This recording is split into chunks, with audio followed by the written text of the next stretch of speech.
मराठी भाषेच्या सक्षमीकरणासाठी मराठी भाषा क्षमता वृद्धी केंद्र सुरू करण्यात येईल।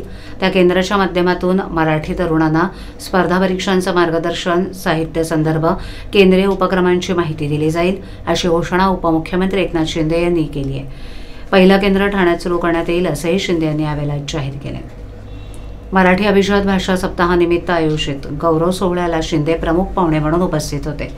शिंदे म्हणाले की मराठी भाषेचं बळ वाढवण्यासाठी सरकारी पातळीवर आणि शालेय स्तरावर मराठी सक्तीची केली, मात्र सक्तीनं नव्हे तर भक्तीनं मराठीचं बळ वाढवणं गरजेचं आहे। चित्रपट, OTT वगैरेवरही मराठी भाषा वृद्धिंगत होतीये। नगरविकास, उद्योग आणि मराठी भाषा विकास खातं यांनी एकत्रित येऊन मराठी सक्षमीकरणासाठी प्रयत्न केले पाहिजेत। राज्यातील सर्व शहरात मराठी भाषा क्षमता वृद्धी केंद्र सुरू केलं जाणार आहे। त्याची सुरुवात ठाण्यातून होईल।